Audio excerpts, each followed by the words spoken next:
Go, dude. So this is what we have. We have 2 cups of powder. It's critical to flatten them out. No heaping. Same with the water. It's got to be flat. So for every 2 cups of powder, you got to have 1 cup of water. And you get a 1/4 cup of emulsion. So that's our ratio.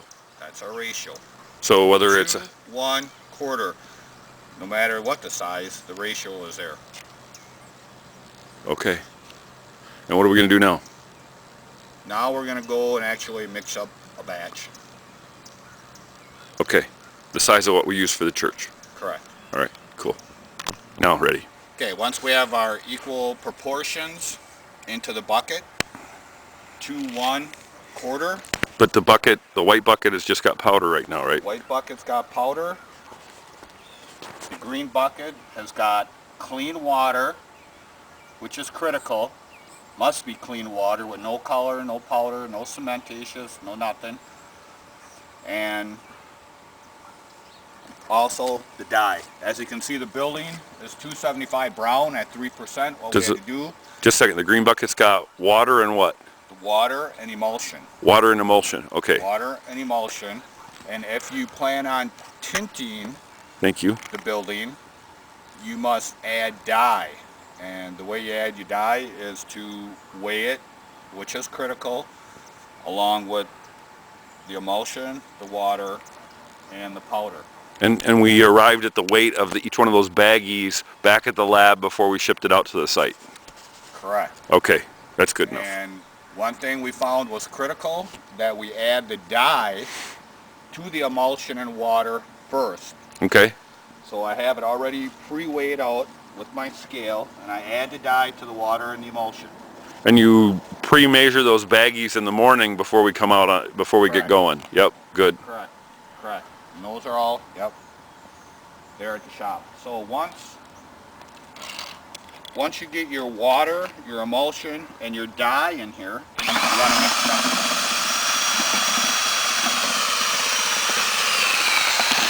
Now it's critical that you mix it up until it gets frothy on top. You'll see the froth.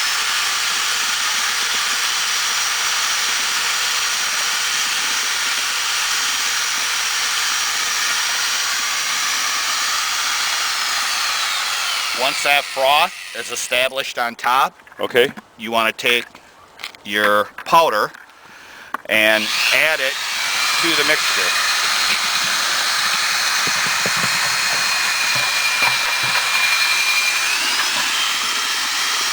All in one shot. All in one shot. And you want to mix it for at least 1 minute.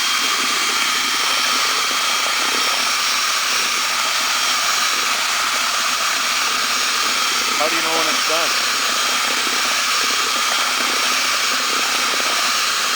Well, you don't know when it's done. You got 1 minute to mix it. There's no visual sign at all when it's done. So this is all experimental that I decided to do. All right, and you're keeping the spinner in the corner of the bucket. Right. The reason it's in the corner of the bucket is what I found out, that there's a lot of sediment that ends up on the edge of the bucket, and Okay. I need to run my spinner along the edge of the bucket to get all our material properly mixed. So if we had something that didn't have a square on the bottom, it'd be better. A dimple on the bottom would be better than a square. Okay. Right. Once it's mixed up, Okay. what you want to do is let it sit for 5 minutes. Okay. After it sits for 5 minutes, while it's sitting there for that 5 minutes, there is a white powder in there and the limestone that's absorbing the water. And that's what the 5-minute sit time is about. Ah, okay. So as it's sitting, it's absorbing the water, it's getting a little bit thicker, and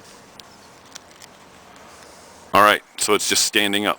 right, All right, good. So we're So- going to stand here and wait for 5 minutes? yeah. All right. Go ahead. Okay, now we waited 5 minutes, and we go back to our product, and we look at it, and as you can see,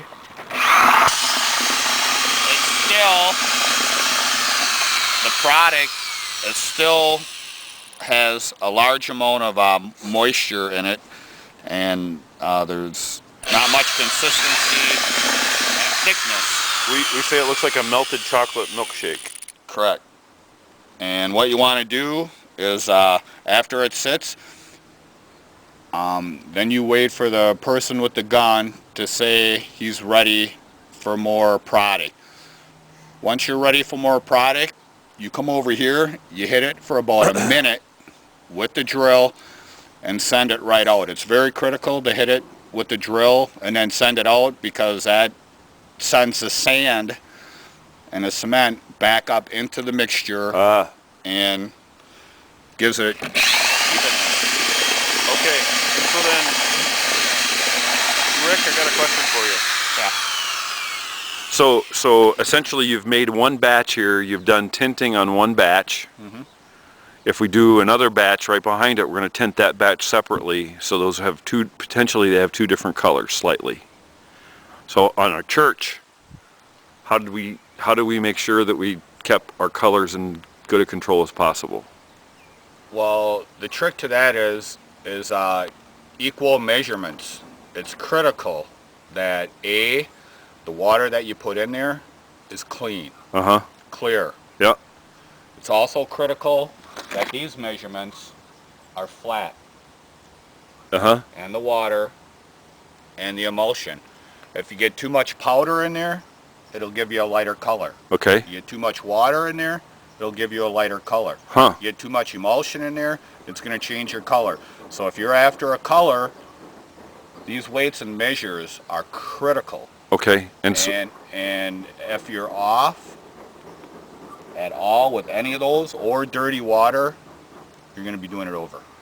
then what we also did is we ran the building with a gun on the top half and a different gun on the bottom half. Mm-hmm.